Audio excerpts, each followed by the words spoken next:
ಈ ಕೈಲಾಸದಲ್ಲಿ ಪ್ರತಿನಿತ್ಯ ತ್ರಿಕಾಲದ ಸಮಯದಲ್ಲಿ ಭಸ್ಮ ಧರಿಸುವುದು ನಾನೆಂಬುದನ್ನು ಮರೆತೆಯಾ?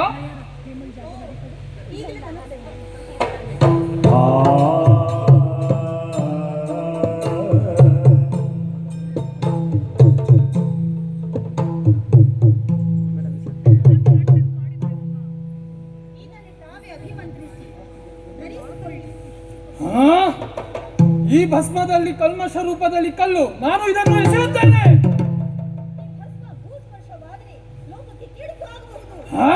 ನಾನು ಬಿಸಾಡುತ್ತೇನೆ.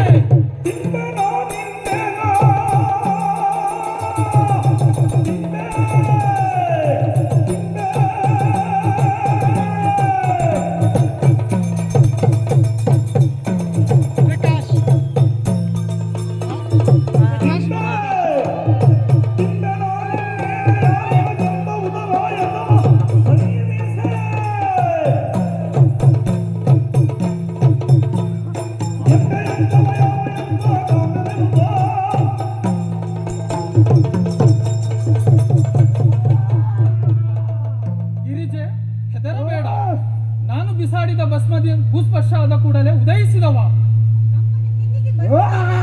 ಇವನ ಹಸಿವನ್ನು ನೀಗಿಸುತ್ತೇನೆ.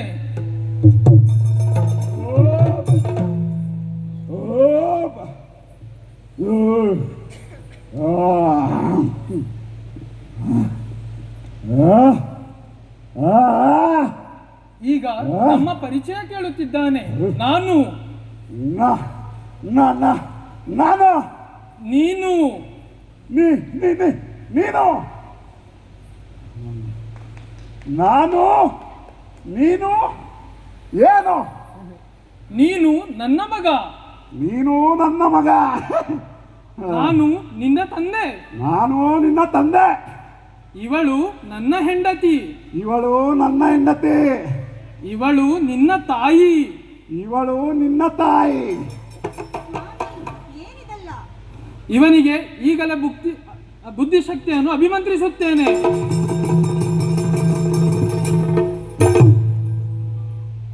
ನೀನು ನನ್ನ ಮಗ. ನಾನು ನಿನ್ನ ಮಗ. ನಾನು ನಿನ್ನ ತಂದೆ. ನೀನು ನನ್ನ ತಂದೆ. ಇವಳು ನಿನ್ನ ಹೆಂಡತಿ. ಇವಳು ನಿನ್ನ ಹೆಂಡತಿ. ಹಾಗಾಗಿ ನನಗೆ ತಾಯಿ. ಹಾಗಾದರೆ ನೀನು ಅಪ್ಪ, ನಾನು ಮಗ, ಇವಳು ನನ್ನ ತಾಯಿ. ಅಪ್ಪ. ಮಗನೇ. ಓ, ಅಲ್ಲಿ ಉದ್ದ ಮೂಗಿನವನು ಕುಂತವನವ ಯಾರು? ಅವ ನಿನ್ನ ಅಣ್ಣ ಗಣೇಶ. ಓ, ಗಣೇಶಣ್ಣ, ನಮಸ್ಕಾರ ಕಣಣ್ಣ. ನಮಸ್ಕಾರ. ಅಪ್ಪ, 6 ತಲೆ ಉಳ್ಳವನು ಅವನು ಯಾರು? ಅವನು ನಿನ್ನ ಅಣ್ಣ ಷಣ್ಮುಖ. 6 ಮುಖದವನಿಗೆ ನಮಸ್ಕಾರ. ಇವರೆಲ್ಲ ಹರಗಣಗಳು. ಓ, ಇವರೆಲ್ಲ ಹಗರಣಗಳೇ? ಹಾಗಲ್ವೋ, ಹರಗಣಗಳು. ಅಪ್ಪ, ಕೆಲವರು ಆ ಕಡೆಯಿಂದ ಈ ಕಡೆ ಹೋಗ್ತಾ ಇದ್ದಾರೆ. ಕೆಲವರು ಈ ಕಡೆಯಿಂದ ಆ ಕಡೆ ಹೋಗ್ತಾ ಇದ್ದಾರೆ. ಹೌದು. ಕೆಲವರು ಮಾತಾಡ್ತಾ ಇದ್ದಾರೆ. ಯಾಕಪ್ಪ? ಯಾಕೆ ಅದು ಅವರವರ ಕೆಲಸದಲ್ಲಿ ನಿರತರಾಗಿದ್ದಾರೆ. ಅಪ್ಪ, ಅವರಿಗೆಲ್ಲರಿಗೂ ಒಂದು ಕೆಲಸವಿದೆ ಅಂದಾದ್ಮೇಲೆ ನನಗೂ ಒಂದು ಉದ್ಯೋಗ ಬೇಡವೇ? ಪ್ರತಿನಿತ್ಯ ಭೂಲೋಕಕ್ಕೆ ಹೋಗಿ ಭಕ್ತರನ್ನು ದಹಿಸಿದ ಪವಿತ್ರ ಭಸ್ಮವನ್ನು ತರಬೇಕು ನೀನು. ಅಪ್ಪ, ಹಾಗೆ ಅವರಿಗೆಲ್ಲ ಒಂದೊಂದು ಹೆಸರಿದೆ. ಹೌದು, ನನಗೂ ಒಂದು ಹೆಸರು ಬೇಡವೇ? ನಾನು ಬಿಸಾಡಿದ ಭಸ್ಮದಿಂದ ಕಲ್ಲಿನಿಂದ ಉದಯಿಸಿದವ, ನಿನ್ನ ಹೆಸರು ಇನ್ಮೇಲಿಂದ ಭಸ್ಮಾಸುರ.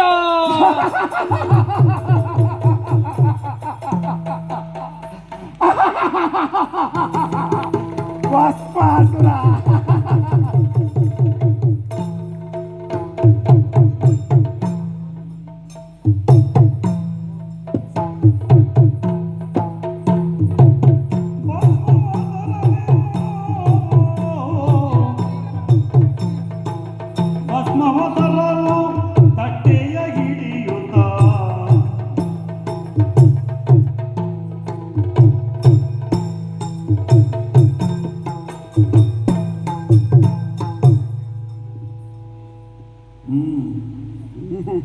ಭಸ್ಮವ ತೆಗೆಯುತ್ತ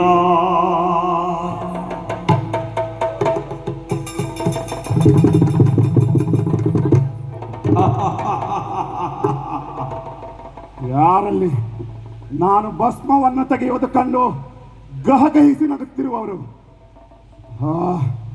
ಈ ದೇವತೆಗಳಿಗೆ ಮುಂದೆ ಮತ್ತರಿಯುತ್ತೇನೆ.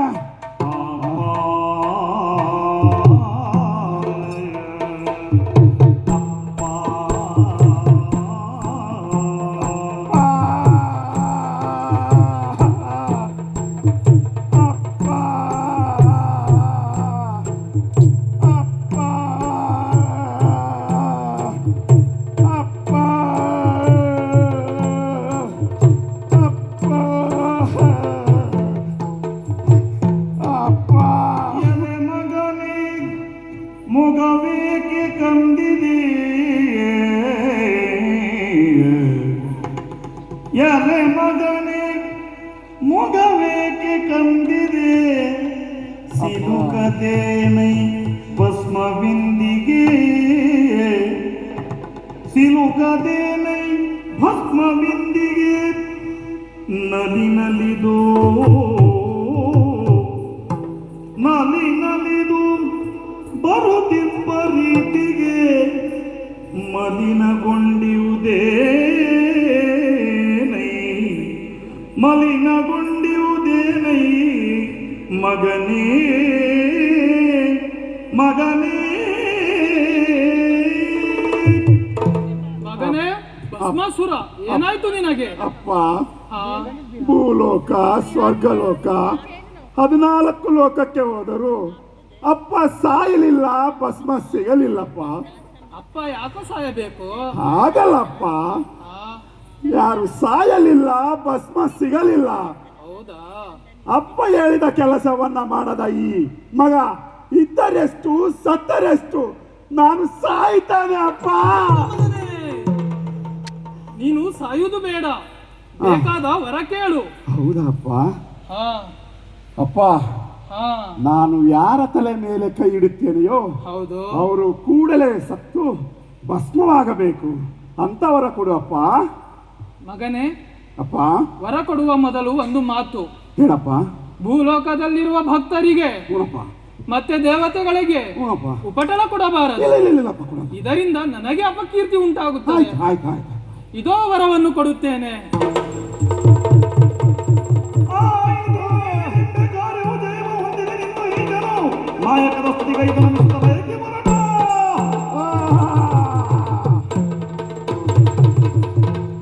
ಅಂತೂ ನಮ್ಮಪ್ಪ ನಾ ಕೇಳಿದ ವರವನ್ನ ಕೊಟ್ಟೇ ಬಿಟ್ಟ.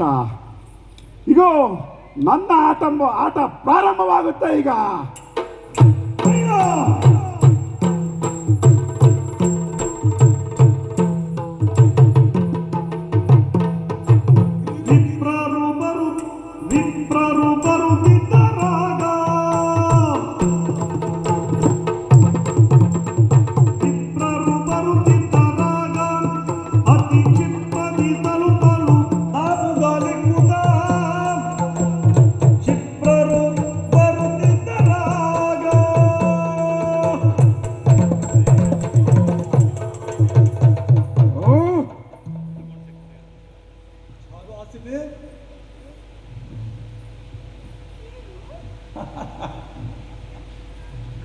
ಯಾಕೆ ನಗ್ತಾರೆ?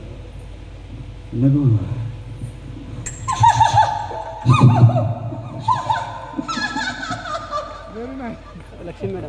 ಏಕೆ ಈ ನಗು? ಚಾರು ಹಾಸಿನಿ ಅಂತ ಕರೆದಲ್ಲ, ಅದಕ್ಕೆ 4 ಬಾರಿ ನಗ್ತಿದ್ದೆ.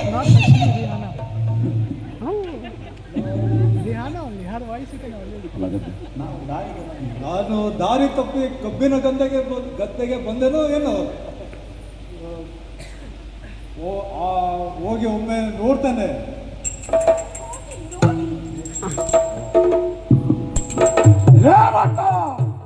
ಕಾಡು ಪ್ರಾಣಿಗಳ ಹಾವಳಿಯನ್ನು ನಿಯಂತ್ರಿಸಲಿಕ್ಕೆ ಬೆದರು ಬೊಂಬೆ ಇಟ್ಟಿರುತ್ತಾರಲ್ಲ, ಹಾಗೆ ಕಾಣ್ತಿದೆ.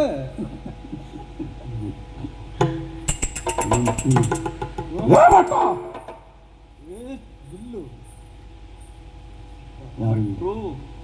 ಭಟ್ರು, ಭಟ್ಟ ಅಲ್ಲ ಭಟ್ರು. ನಿಲ್ಲು. ನಿಲ್ಲು, ನಿಲ್ಲಲಿಕ್ಕೆ ನೀನು ಅನ್ನು. ವರ್ತಮಾನ ಕಾಲದಲ್ಲಿ ಭೂಮಿ ತಲ್ಲಣಿಸುವವ. ತಲ್ಲಣಿಸುವವ ಹಾಗಲ್ಲವೋ, ತಲ್ಲಣಿಸುವ ಗರ್ಜಿಸುವ.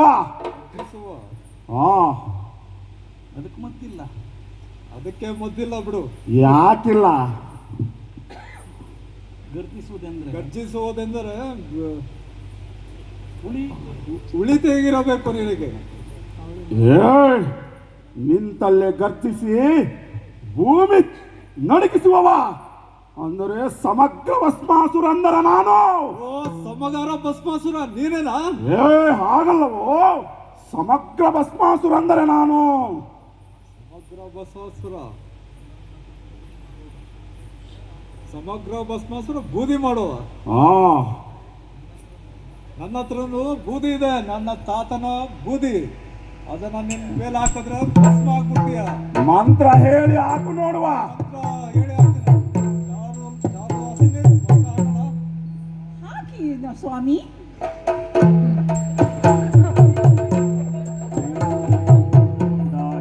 ಶೋಕಿನಿ ಮಂದಾಕಿನಿ ಜಂಬಿನಿ ಶಂಬಿನಿ ಶಶರ್ಪಿ ತಾಡೋರ್ಘಾಟಿನಿ.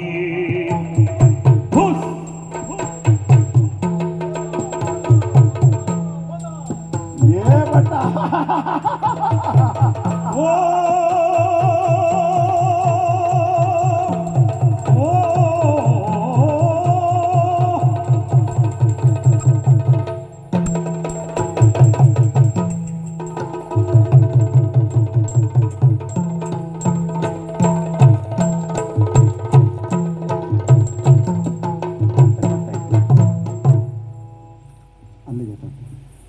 ಓ ಬಾವ, ನಮಸ್ಕಾರ. ನಿನ್ನ ನಮಸ್ಕಾರಕ್ಕೆ ತಿರಸ್ಕಾರ. ಯಾಕೆ, ಏನಾಯಿತು? ಪಾರ್ವತಿ ತಂದ ಭಸ್ಮದಲ್ಲಿ ಕಲ್ಲಿದೆ ಎಂದು ಅದನ್ನು ನೀನು ಎಸೆದೆಯಂತೆ. ಹೌದು. ಆಗ ನಿನಗೊಬ್ಬ ಮಗ ಹುಟ್ಟಿದರಂತೆ. ಹೌದು. ಆ ಮಗನಿಗೆ ಭಸ್ಮಾಸುರ ಎಂದು ಹೆಸರಿಟ್ಟಿದೆಯಂತೆ. ಹಾ ಹಾ ಹಾ, ಈಗ ಗೊತ್ತಾಯ್ತು. ನನ್ನ ಮಗನ ನಾಮಕರಣಕ್ಕೆ ಕರೆದಿಲ್ಲವೆಂದು ಬೇಸರವೇ? ಬೇಸರ ಅದಕ್ಕಲ್ಲವ. ಉರಿಯ ಹಸ್ತದ ವರವನ್ನು ಪಡೆದು ಭೂಲೋಕದಲ್ಲಿರುವ ಭಕ್ತರನ್ನು ಹಾಗೂ ಸ್ವರ್ಗದಲ್ಲಿರುವ ದೇವತೆಗಳನ್ನು ನಾಳೆ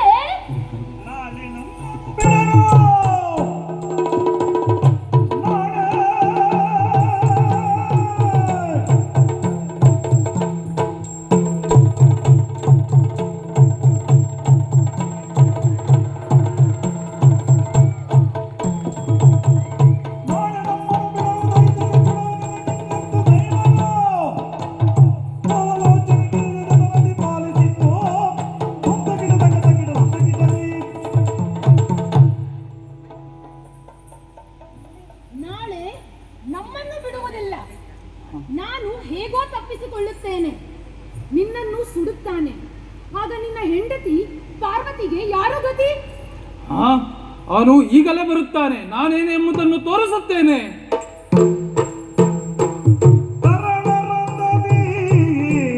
ಭಸ್ಮಾಸುರನು ಧರಿಸಿ ಶಾಂತತೆ ಮೌನ ಗುಣದಲ್ಲಿ ಕರದ ಭಸ್ಮವ ಹರನಿಗರ್ಪಿಸಿ ಪುರಹರನ ಕಂಡು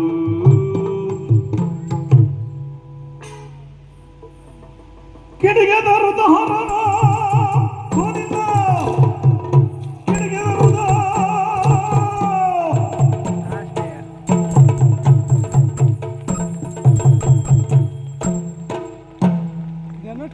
ನಾನು ಕೊಟ್ಟ ವರದಿಂದ ಭೂಲೋಕದಲ್ಲಿ ಎಲ್ಲರಿಗೂ ಉಪಟಳ ಕೊಟ್ಟೆಯಂತೆ. ಯಾಕೆ? ನೀನು ಹೆದರಿಸಿದರೆ ಹೆದರುವ ಮಗ ಇವನಲ್ಲ, ಇಂದ್ರ. ಇಂದ್ರ ಬ್ರಹ್ಮ ನಾರಾಯಣಗಳನ್ನ ನಾಳೆ ಮುಗಿಸುತ್ತೇನೆ, ನಿನ್ನನ್ನು ಇವತ್ತು ಮುಗಿಸುತ್ತೇನೆ. ಮಕ್ಕಳ ವಿಚಾರದಲ್ಲಿ ನಾನು ತಲೆ ಹಾಕುವುದಿಲ್ಲ. ನಿನ್ನನ್ನು ಮುಗಿಸಲು ನನ್ನ ಮಗ ವೀರಭದ್ರನೇ ಸಾಕು. ಮಗನೇ ವೀರಭದ್ರ, ಬಾ.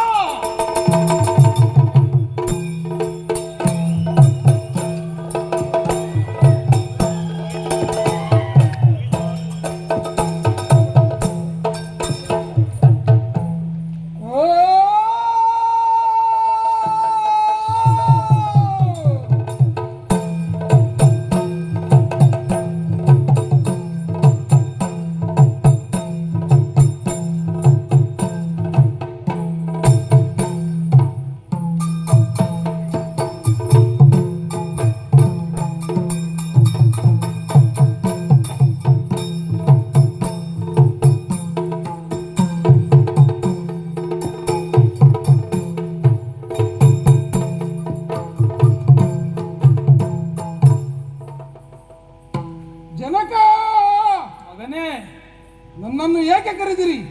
ನಿಮ್ಮ ಮನದ ಚಿಂತೆಯಾದರೂ ಏನು? ಈ ಭಸ್ಮಾಸುರನಿಗೆ ನನ್ನ ಅಚಾತುರ್ಯದಿಂದ ಉರಿಯ ಹಸ್ತದ ವರವನ್ನು ನೀಡಿದ್ದೇನೆ.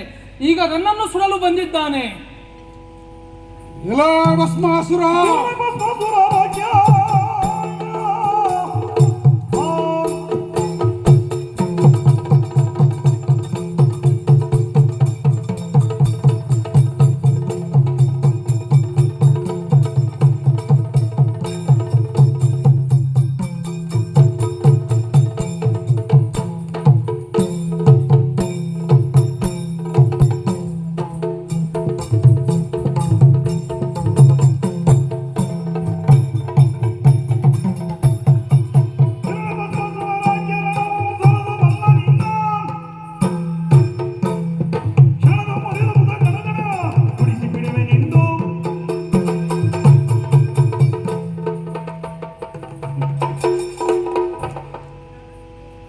ಭಸ್ಮಾಸುರ, ಆಹ್, ನಿನ್ನ ನನ್ನ ತಮ್ಮ ಅಂತ ಹೇಳೋದಕ್ಕೆ ನಾಚಿಕೆ ಆಗುತ್ತಿದೆ. ಯಾಕೆ? ನಿನ್ನ ದುಷ್ಟಾಟವನ್ನು ಬಿಟ್ಟು ನಮ್ಮೊಂದಿಗೆ ಹಳಗಡಗಳೊಂದಿಗೆ ಸುಖವಾಗಿರು. ನೀನು ನನ್ನ ತಂದೆಯ ಜಡೆಯಿಂದ ಹುಟ್ಟಿದವ. ಎಲ್ಲ! ನೀನು ನನ್ನ ತಂದೆಯ ಪೂಜೆ ಕಲ್ಲಿನಿಂದ ಹುಟ್ಟಿದವ. ನಮ್ಮ ಇಬ್ಬರ ಹುಟ್ಟು ಸಮಾನವಾಗಿದೆ. ನಾವಿಬ್ಬರು ಸೇರಿ ಅಪ್ಪನನ್ನು ಮುಗಿಸುವ ಕೈಲಾಸವನ್ನು ನಾವಿಬ್ಬರು ಹಂಚಿಕೊಳ್ಳೋಣ. ಎಲ್ಲ ಮದಾಂಧ! ನಿನಗೆ ಮದ ತುಂಬಿದೆ. ಈ ಹಿಂದೆ ಮದವೇರದ ದಕ್ಷಿಣ ರುಂಡವನ್ನು ತುಂಡರಿಸಿದ ಈ ವೀರಭದ್ರ ಬಲವತಿ ಕೈ ಮುಂದೆ ನಿನ್ನನ್ನು ಎಳೆಗಟ್ಟಿ ಕಾಣಿಸುತ್ತೇನೆ.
ಈ ಪರಿಸ್ಥಿತಿ ಬರುತ್ತದೆ ಎಂದು.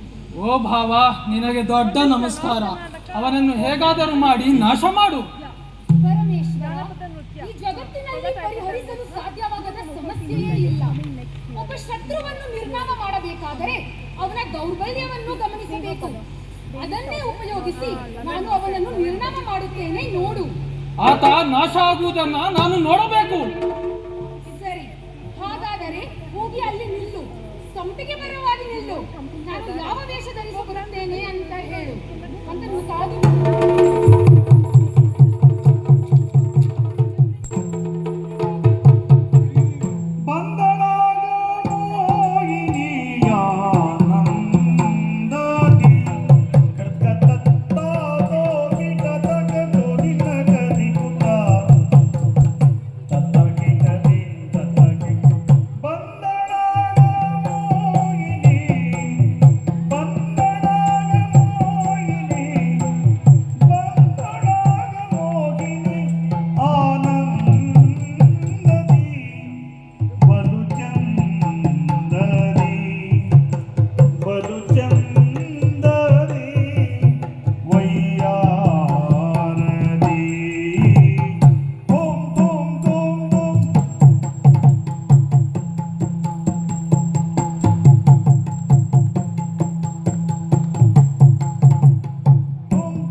ಭಸ್ಮಾಸುರನಿಗೆ ನಗೆ ಎಂಬ ಬಲೆಯನ್ನು ಬೀಸಿ ಹಿಡಿಯುವೆ.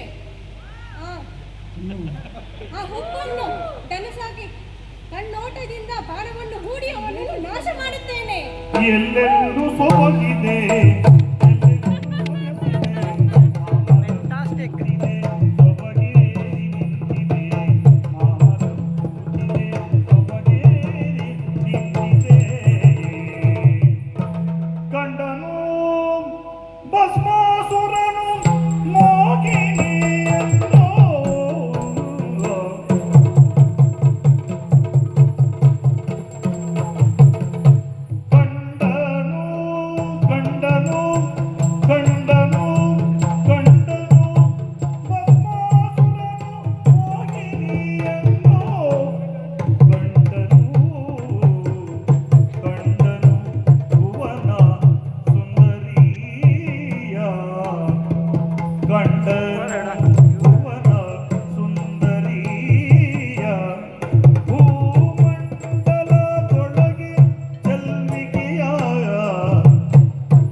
ನವೀನಗಳನ್ನು ನೋಡುತ್ತಿದ್ದರೆ ಇವಳನ್ನ ಎದ್ದು ಹೋಗಿ ಆಹಾಹಾ ಬೇಡ ಬೇಡ ಮಾತನಾಡಿಸುತ್ತೇನೆ.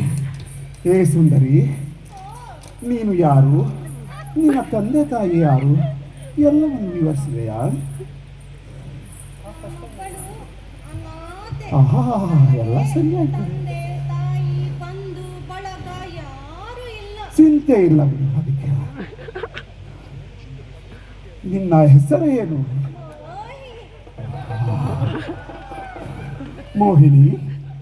ಮೋಹಿನಿ, ನೀವು ದೊಡ್ಡ ಮನಸ್ಸು ಮಾಡಿ ನನ್ನ ಮದುವೆಯಾಗುವೆಯಾ?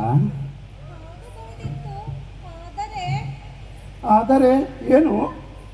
ಆದರೆ ಅದೋ ಅಲ್ಲಿ ನೋಡು, ಆ ಮರದಲ್ಲಿ ನನ್ನ ಆರಾಧ್ಯ ದೇವಿ ಇದ್ದಾಳೆ. ಅವಳಲ್ಲಿ ಒಂದು ಹರಕೆ ಇದೆ. ಏನು? ಯಾರು ನನ್ನನ್ನು ನಾಟದಿಯಲ್ಲಿ ಸೋಲಿಸುತ್ತಾರೆಯೋ ಅವರೇ ನನ್ನ ವರ. ಕುಣದರ ಆಯ್ತಲ್ಲವಾ, ಕುಣಿಯೋಣ. ಈ ಗಂಡಸರನ್ನ ನಂಬಲಿಕ್ಕೆ ಸಾಧ್ಯ ಇಲ್ಲಪ್ಪ. ಮೋಡಿ ಮಾತುಗಳನ್ನಾಡಿ ಮೌನ ಮತ್ತೆ ಕೈ ಕೊಡ್ತಾರೆ. ನಾನು ನಂಬೋದಿಲ್ಲ. ಹಾಗಾದರೆ ಕುಡಿಯೋಕೆ ಪ್ರಾರಂಭಿಸೋಣವೇ?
ಪಾತ್ರ ಪರಿಚಯವನ್ನು ಮಾಡಲಿಕ್ಕಿದ್ದಾರೆ.